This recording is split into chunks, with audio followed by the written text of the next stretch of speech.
안녕하세요. 언택트 교회 경제 독서 포럼 시간입니다.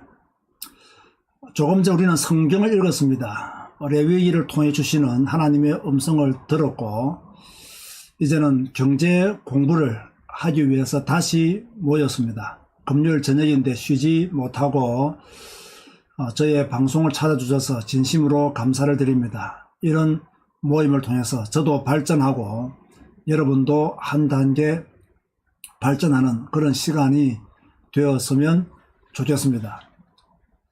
경제 독서 포럼을 하는 이유는 경제 공부를 함께 하는 데 있습니다. 우리들 중에는 경제 전문가가 없습니다.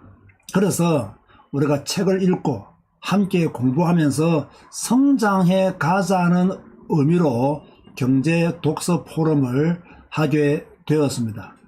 경제에 대해서 너무 모르면 우리의 노후가 불안해집니다. 또 경제에 대한 지식이 있어야 부자가 될 수도 있고요.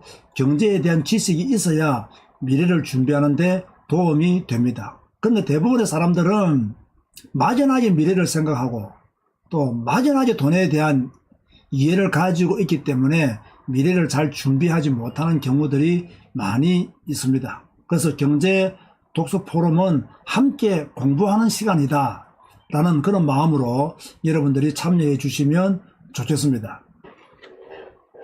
자, 지금부터 성경에 나타난 돈에 대한 이야기를 제가 조금 하도록 하겠습니다. 여러분, 성경에 돈에 대한 이야기가 많을까요? 적을까요? 어떻게 생각하세요?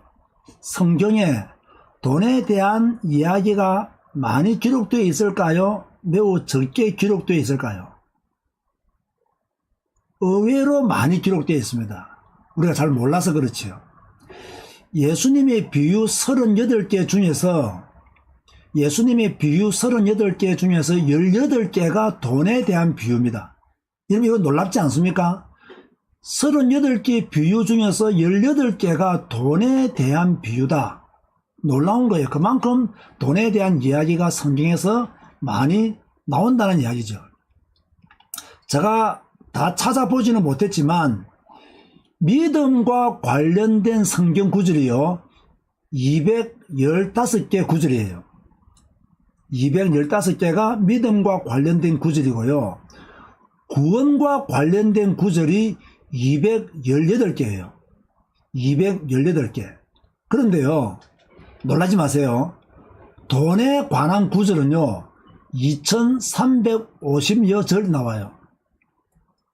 이거 놀랍지 않습니까? 믿음에 관련된 구절은 215개, 구원과 관련된 구절은 218개, 돈과 관련된 구절은 2350개. 저는 이거 보고요 깜짝 놀랐어요. 그만큼 성경에는 돈에 대한 이야기가, 물론 돈에 대한 어떤 다른 조금 속되게 표현한 것도 있지만 그만큼 돈에 대한 이야기가 성경에는 많이 있는 거예요. 그만큼 돈을 통해서 우리가 얻어야 될 교훈들이 있다는 것을 말씀하고 있는 거예요. 그런데 우리는 돈에 대한 이야기를 싫어합니다. 왜 성도들이 돈에 대한 이야기를 싫어할까요? 뭔가 교회 안에서 돈 이야기를 하면 좀 세속적인 사람으로, 또 믿음이 안 좋은 사람으로 오해받기 쉽거든요. 그래서 교회 안에서 돈 이야기를 잘 하지도 않고 또 돈 이야기를 하면 오해받기 때문에 입을 다무는 그런 경우들을 많이 볼 수 있는데, 성경에는 오히려 돈에 대한 이야기들을 많이 하고 있다. 그 돈에 대한 이야기가 좋은 쪽이든 나쁜 쪽이든 그렇게 2350번이나 언급하고 있다는 사실을 우리가 기억해 둘 필요가 있는 거죠. 자, 여러분, 돈이 중요한 이유가 무엇이겠습니까? 제가 오늘 강의 준비한 것을 여러분에게 보여드리도록 하겠습니다. 여러분, 돈이 중요한 이유가 무엇이겠습니까? 제가요, 첫째로 왜 돈이 중요하냐? 돈은 삶의 도구이다 라고 설명을 했어요. 돈이 중요한 이유는 삶의 도구이다 이 말이에요. 여러분, 도구는 뭐예요? 제가 오늘 사전을 찾아보니까 어떤 일을 할 때 사용되는 연장을 통틀어 이르는 말이 도구다. 그 어떤 일이 시작하면요, 무엇을 만들기 위해서는 연장이 필요하잖아요. 그 모든 연장을 통틀어서 이르는 말이 도구다. 뭐 그렇게 이야기를 하고 있더라고요. 자, 청소하려면 무엇이 필요하지, 여러분? 청소하려면 무엇이 필요하죠? 청소 도구가 필요하잖아요. 그죠? 청소 도구 없이 청소한다는 것이 상당히 어렵잖아요. 자, 테니스를 치려고 하면 무엇이 필요합니까? 테니스 라켓이 필요하죠. 테니스 라켓도 없이 테니스를 치러 간다. 제정신이 아닌 거죠. 그죠? 테니스 라켓을 들고 테니스 치러 가야 돼요. 테니스 라켓은 도구가 되는 거예요. 그런가 하면 축구를 하려고 하면 뭐가 필요하냐? 축구공이 있어야 돼요. 자, 아파트를 살려고 하면 뭐가 있어야 돼요? 돈이 있어야 돼요. 아파트를 살려고 하면. 그죠? 아파트를 살려고 하는데 돈이 없으면 어떻게 아파트를 사요? 그래서 돈은 뭐냐? 돈은 우리의 삶의 도구다 이 말이에요. 그죠? 삶의 도구로서의 돈을 쳐다봐야 되지, 돈을 신격화하거나 돈을 우상화하는 것은 성경적으로 맞지 않는 거죠. 돈은 도구다. 그죠? 그렇게 보시면 돼요. 도구가 없이는 그림을 그릴 수 없는 것처럼 돈이 없으면 할 수 있는 것이 별로 없잖아요.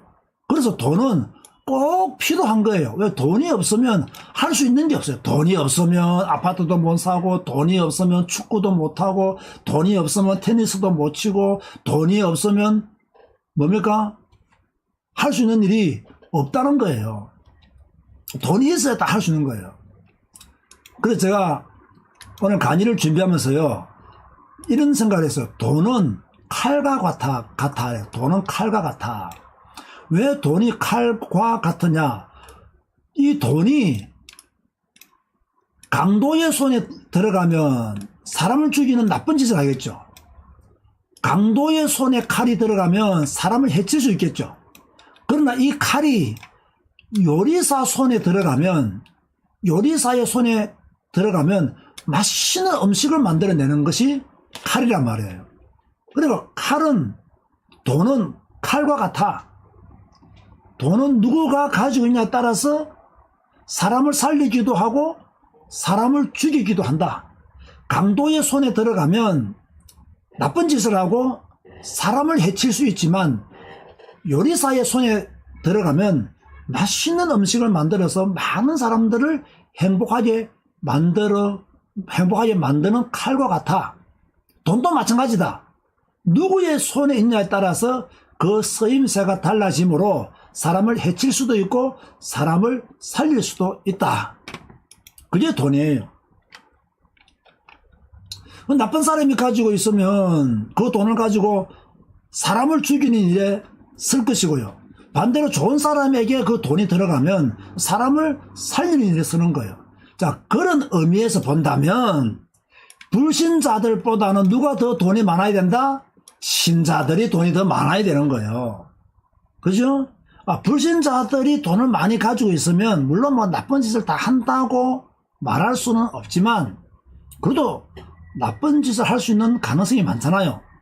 물론 또 그 돈이 신자들에게 들어온다고 해서 그 신자가 다 좋은 사람들이 아니기 때문에 무엇이라고 말할 수 없지만, 그래도 신자들이 돈을 많이 가지고 있으면 그 돈을 가지고 많은 사람을 살리는 일에 쓸 것이다.